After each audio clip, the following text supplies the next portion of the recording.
fear and anxiety. The two emotions you feel if you play any tactical shooter.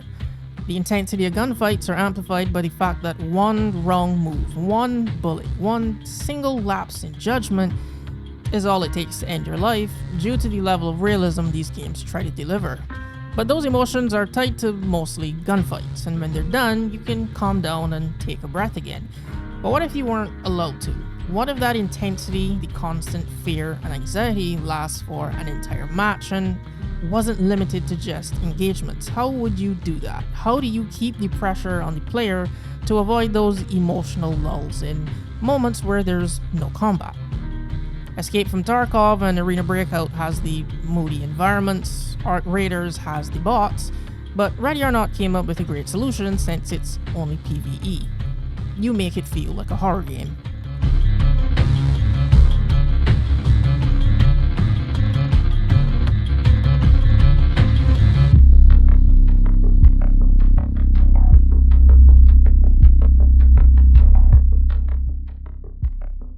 If you watch a lot of clips of this game, that's something you'll hear people say jokingly, but that's not to be misconstrued as me talking about the game's ability to give you horrifying moments. Those unintentional, unscripted events that leave you with your jaw on the floor. I'm saying this is a horror game and it was made that way intentionally. And I know that sounds like a bit of a stretch, but I do visual design, so today we're going to be doing some level design analysis, and I'll be explaining why, despite its main focus on realism, Ready or Not uses both direct and indirect horror approaches for some of its level design, making it play and feel like a bit of a psychological horror game. So I want to focus on the level design that covers the terrorist attacks and some other minor related missions. The subject matter of terrorists doesn't make me uncomfortable, it was the atmosphere and locations of these attacks. These missions have the direct horror approach. Reading and seeing other players' reactions as well as my own and reflecting on the way I felt playing through these levels is what I found interesting and why I think the devs chose them. These missions take place on a college campus, a nightclub, and a hospital. It's two things I think that make people really uncomfortable about the terrorist storyline, and it goes beyond just a lot of people are dead. It's a bit psychologically deeper than that. The first thing is the terrorist attacks are in places that you don't normally associate with death. I know I just mentioned one mission is in a hospital, but for me I don't associate hospitals with death. I kind of associate it to a place you go so that you don't die or to be saved. And the second thing is the use of liminal spaces. A liminal space is a threshold, or a place of transition between 2 points, so a hallway, staircase, even a doorway. And the most important thing is the eeriness factor that comes in due to the juxtaposition of a familiar place lacking the familiar level of activity in it. So a school, a hospital, and a nightclub are the perfect liminal places.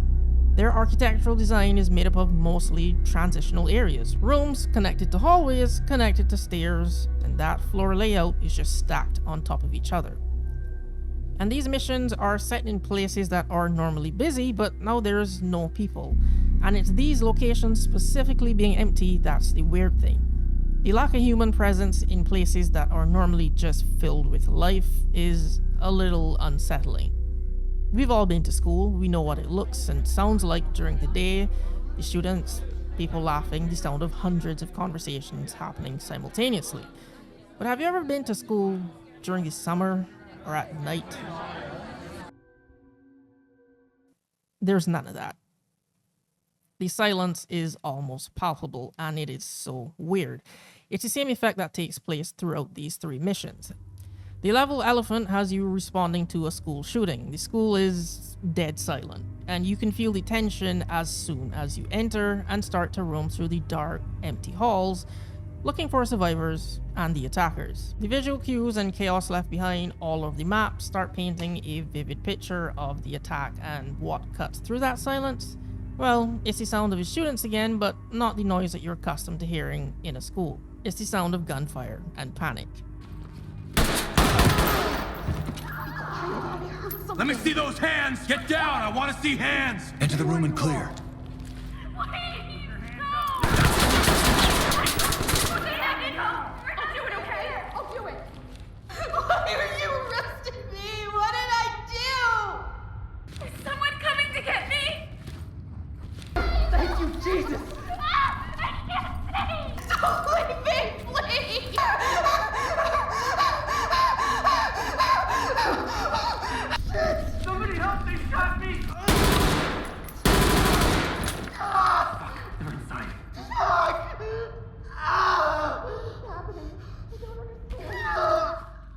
And like all of the missions up to this point, there's now an imaginary timer, and if you take too long to find the attackers, they will now walk around and start shooting the students left alive. No!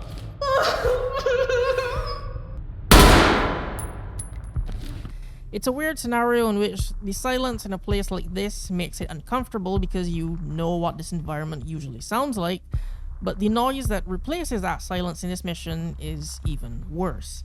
And that is intentional. Music and sounds are arguably the most important elements when creating an atmosphere, and the devs know this because this is the only mission in the game that doesn't have background music created for it. Horror movies will use string instruments to build suspense and anxiety. Knowing when to use the right type of music is very important, but it's equally as important to know when not to use any at all. It's why the music will go silent for a few seconds right before a big jump scare. It's the equivalent of making the audience hold their breath. So in this mission, they let the silence fill the air, and that creates constant tension and suspense while you search this map and the classrooms. And by placing you, the player, in a situation with these conditions, it will have you on high alert, and you will react to anything that moves or makes a sound, breaking that silence. So this level is messing with you psychologically through the use of liminal spaces and audio, because the only sounds you hear are gunfire and kids panicking.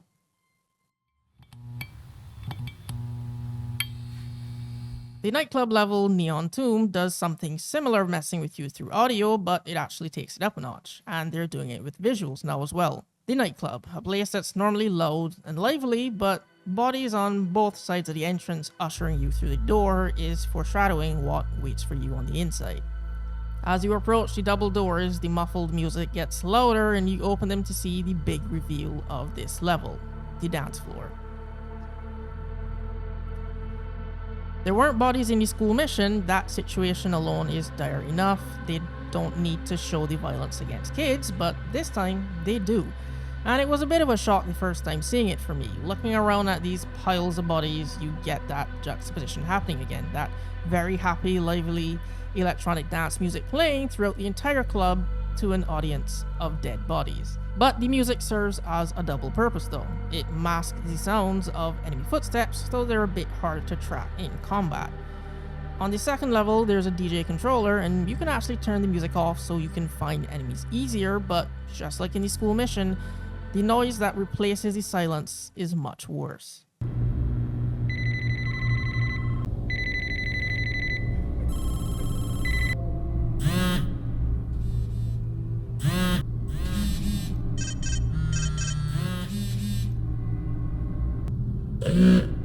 As you walk around the map, all you hear is the sound of broken glass, bullet casings beneath your feet, and most noticeably, the horrifying sound of what I can describe as collective denial.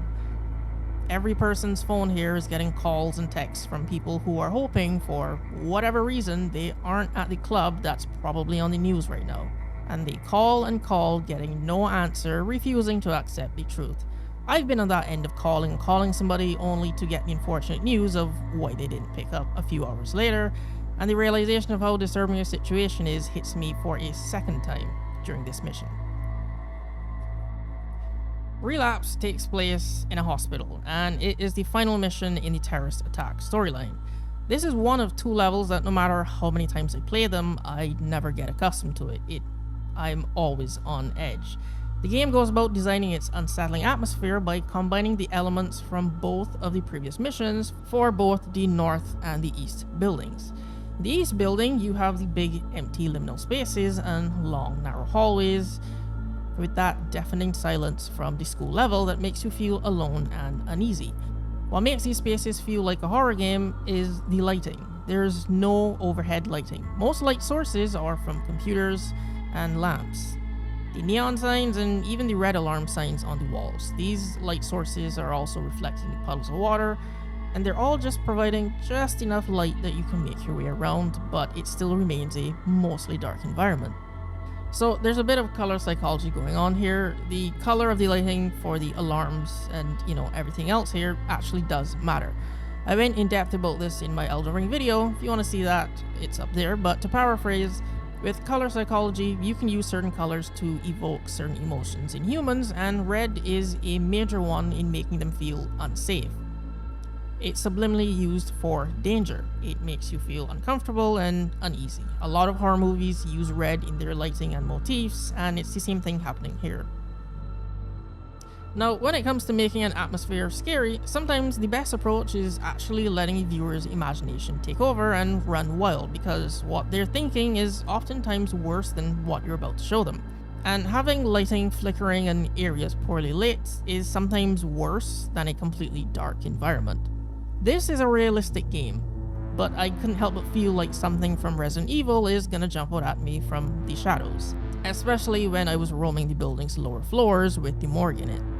The smart use of lighting and shadows, the color of the lights, and even the fog on certain levels to lower visibility, all of that along with the hallways and just emptiness of this building is what creates this really creepy atmosphere.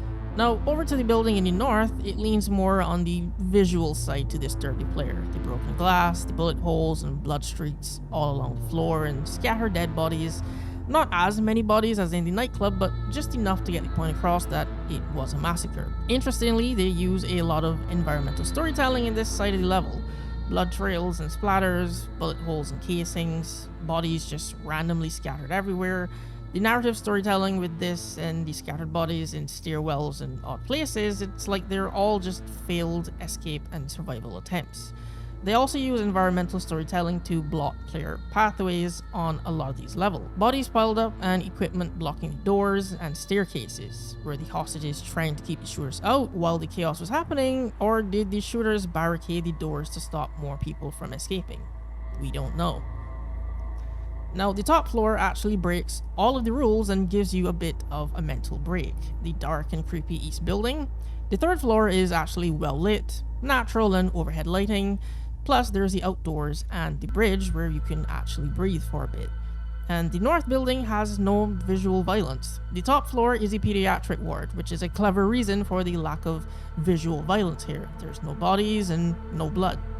The game won't show slaughtered children, they've already proven that with the college level.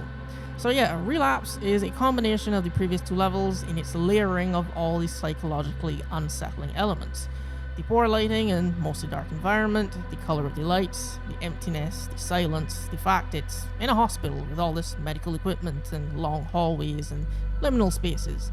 And the final element to keep your anxiety high if everything they did wasn't bad enough is that they're bombs that you have to find and defuse, while some of the terrorists have disguised themselves as doctors and nurses, so it's a bit harder to identify them, changing the way that you approach everyone in this building because you can't trust them.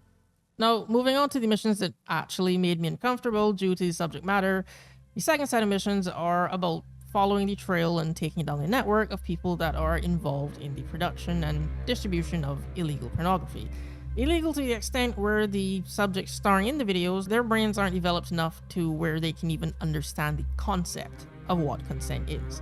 That's the age range I'm talking about. Yeah, I did say at the beginning there was some other minor related stuff.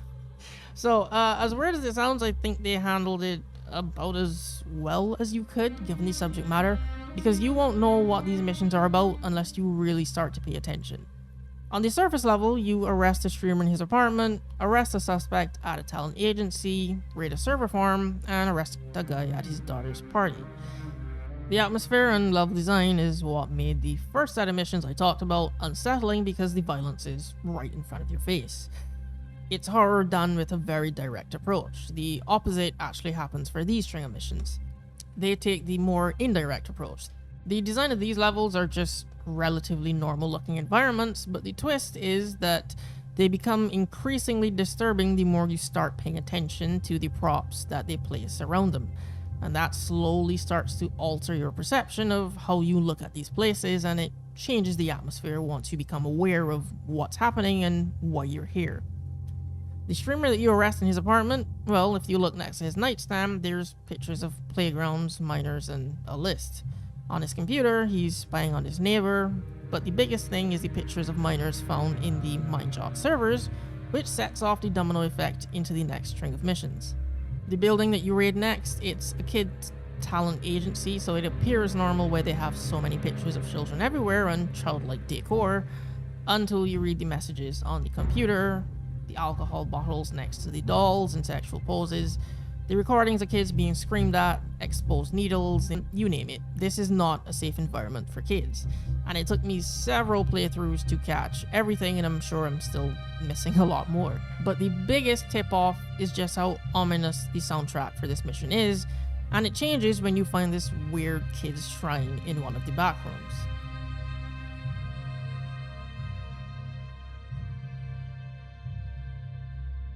And the final level, called Valley of the Dolls, is where this is the most apparent what these missions are about, and it is hands down the most fucked up mission in this game. The owner of this residence is behind the videos and pictures, and this mansion gets more and more disturbing every floor that you descend. It's said that you can get an insight into a person's psyche and personality based on their house, and this house definitely is a reflection of his state of mind. I'm not going to do cinematic shots this level because it definitely will get the video flagged as 18+. But the pictures on the walls and the statues everywhere are all abstract art, but they all depict sexual acts. The awards on the shelves are shaped like sex toys. Every area of this house has decor that is sex themed in some way. The photo shoots and multiple CDs everywhere, and the cinema room behind the kitchen playing explicit content. This gets worse when you add the fact that you're raiding this house on his daughter's 18th birthday. He had an underage daughter, and this is the decor of his house. But if you fail to notice all of that while walking through the house, when you go to the basement to arrest him, it's kind of clear as day. From the photo development room to whatever this room is, the shelves of tapes and the scene setup, and finally this area with barrels of kids' clothes and a cement mixer. Whether you want to assume it's just clothes in there or actual bodies is left up to your interpretation. Yeah, it's pretty grim stuff. These series of missions are off-putting and disturbing to say the least. At least that's how I felt playing them, and I only realized after my third playthrough, but I was subconsciously playing more and more lethal every time it landed on these missions. I would be going for headshots. I didn't really care if I brought the suspects or civilians in alive, not like in the other missions.